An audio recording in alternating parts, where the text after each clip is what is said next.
नमस्कार प्यारे बच्चों।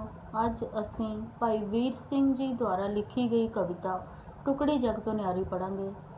भाई वीर सिंह जी के बारे दे विच तुसी जानते ही हो कि वो पंजाबी साहित्य विच आधुनिक काल दे विच आधुनिक पंजाबी साहित्य के पितामह मन्ने जाते हैं। उन्हां दी लिखी हुई कविता टुकड़ी जग तो न्यारी असी अज पढ़न जा रहे हैं, जिस विच उन्हां ने किस दी सुंदरता का वर्णन किया है। ये तुसी देखोगे इस कविता दे विच कि इस कविता दे विच उन्होंने कश्मीर की सुंदरता का वर्णन किया है।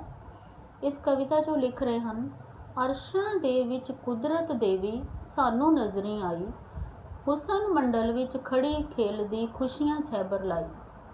आसमान दे विच बच्चों वो ये कल्पना करते हैं कि कुदरत दी देवी आसमान दे विच सानू नज़र आ रही है और उस हुसन मंडल खुशियां दे मंडल दे विच वो खेड रही सी और उसने सारे पासे खुशियां दी वर्खा कीती हुई सी।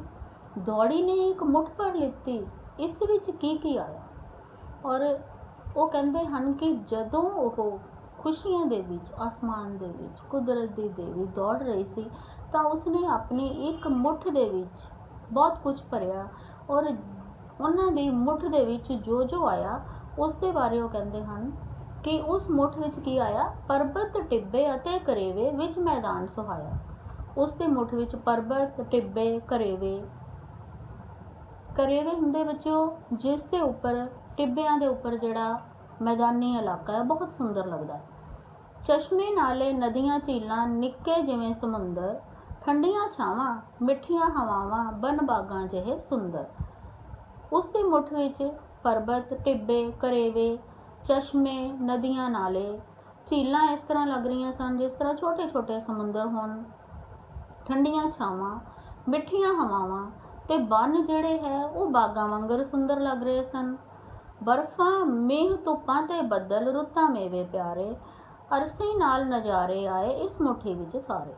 इन्हां तो इलावा बर्फ मीह धुप्पां ते बदल रुत्तां जिहड़ियां प्यारे मेवे वांगर सानू लगदियां हन और इन्हां सारियां चीज़ां दे नाल बच्चों अरसी नज़ारे आसमानी नज़ारे भी उस मुट्ठी दे विच आ गए। किस दी मुट्ठी विच? कुदरत दी देवी दे मुट्ठी दे विच। सोहनी ने आसमान खड़ो के धरती वाल तका के, उस सुंदर कुदरत दी देवी ने आसमान विच खड़े होके धरती वाल देखिया।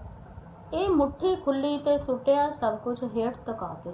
उसने अपनी मुट्ठी खोली ते जो कुछ उसकी मुट्ठी विच सी उसने धरती वाल एक जगह सुट दिता। जिस थावें धरती ते आके ये मुठ डिग्गी सारी, उस थां कश्मीर बन गया टुकड़ी जग तो न्यारी। जिस जगह के उत्ते बच्चों जिहड़ी उस मुट्ठी दे विच जिन्ने भी अर्शी नज़ारे परबत टिब्बे करेवे जो उन्होंने असी ठंडियां हवावां बर्फां धुप जिन्होंने असी बहुत पसंद करते हैं, जिस जगह ते गिरिया उत्थे की बन गया? कश्मीर बन गया।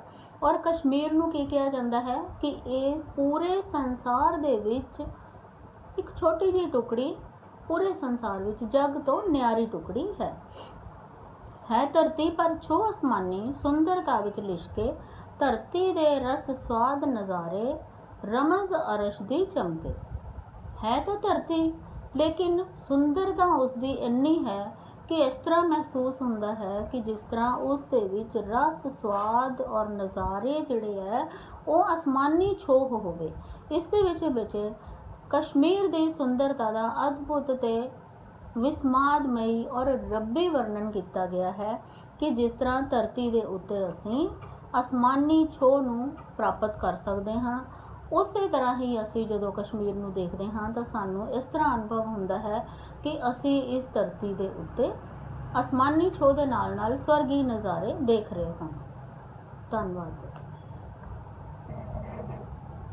हाँ बच्चों, एक होर चीज़ है, इस कविता के नाल तुहानू एग्जाम दे विच केंद्री भाव आंदा है। केंद्री भाव दे विच तुसी लिख सकते हो कि टुकड़ी जग तो न्यारी कविता भाई वीर सिंह जी की लिखी हुई है। इस कविता दे विच उन्होंने कश्मीर की सुंदरता का रहस्यमय वर्णन किया है। ਕਸ਼ਮੀਰ ਦੀ ਧਰਤੀ ਦੁਨੀਆ ਭਰ ਦੇ ਵਿੱਚ ਬਹੁਤ ਹੀ ਸੁੰਦਰ ਤੇ ਬਹੁਤ ਪਿਆਰੀ ਧਰਤੀ ਹੈ। ਇਸ ਦਾ ਨਿਰਮਾਣ ਕੁਦਰਤ ਦੀ ਦੇਵੀ ਨੇ ਆਪ ਕੀਤਾ ਹੈ ਔਰ ਇਸ ਦੇ ਵਿੱਚ ਅਰਸ਼ੀ ਰਮਜ਼ਾਂ ਜਿਹੜੀਆਂ ਹਨ ਉਹ ਝਲਕਦੀਆਂ ਹਨ। ਇਹ ਬੇਟੇ ਤੁਸੀਂ ਕੇਂਦਰੀ ਭਾਵ ਦੇ ਵਿੱਚ ਲਿਖ ਸਕਦੇ ਹੋ। ਧੰਨਵਾਦ।